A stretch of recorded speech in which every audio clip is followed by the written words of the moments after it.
So I think 2017 is going to be the year of the marketing technologist. And what I mean by that is we've had a history in the marketing industry of where we had these T-shaped people, whereas if you imagine people that are good on lots of things, but then they go deep, they specialize in one thing. And historically in our industry, that's been maybe brand or PR or content people, and you've had analysts and we've had data people kind of concentrating on other stuff. In 2017, what trends are showing is that we need pie-shaped people. Imagine the pie shape with the math symbol. Where what that means is we need people that are good at lots of things, but we need to go deep on two. And it's people and numbers.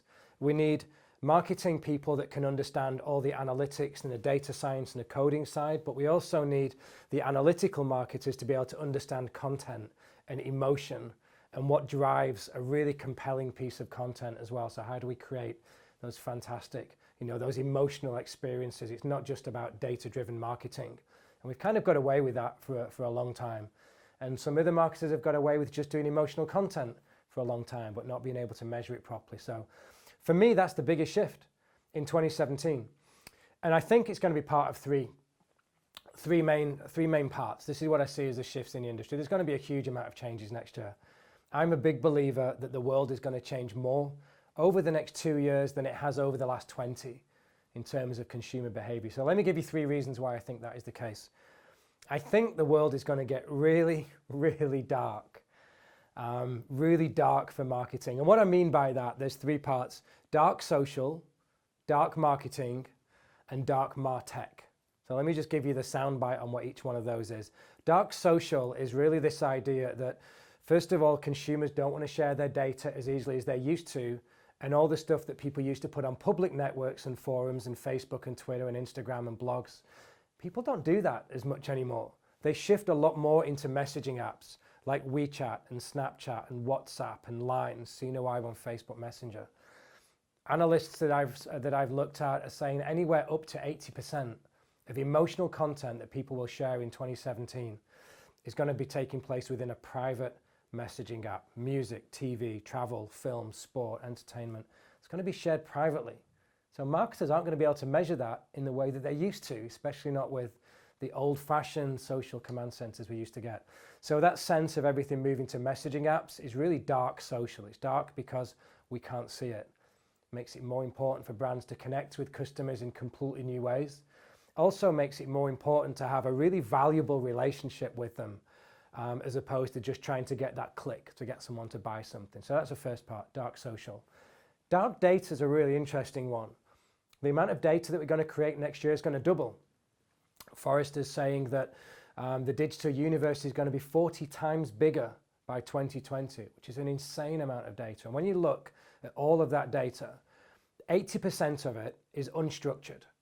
It could be voice, it could be text, it could be social data, it could be coming from a wearable device or a car, it could be coming from heart rate monitors, it's coming from all over the place, and we can't make sense of it.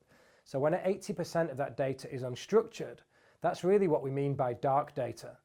And the biggest challenge for marketers at the moment is that only 0.5% of all the data in the world has ever been measured. So how exactly do you make sense of all that stuff? When people aren't measuring, we're running around trying to chase new customers. We're not making sense of the data that we've already got. So that's a marketer in 2017. Make sense of what it is that you have. And lastly, I'd just like to finish with dark martech. It's a great buzzword. And it's really a trend that I've seen lots of people in industry talk about that I think is going to mature over the next 2 years. And dark martech is this sense of people building out their own marketing clouds. So what they might be doing, with the best will in the world, you choose the best mobile solution in your opinion, you choose your favorite email solution. In social, you might like this sentiment dashboard, you might like a certain analytics a graphic, and you like the way that configures maybe on a screen. And what people are going to do is cherry pick these solutions, try and piece them together and create, sometimes to save money, their own marketing technology. But what they'll probably find out, and we've seen this with some big brands in the US, the technology doesn't integrate properly. They don't have a single view of a customer. They have no lifetime value understanding about where customers go as they cross all these different channels. Apparently, customers in 2017 are going to cross 5 different channels or devices when they make basic purchasing decisions.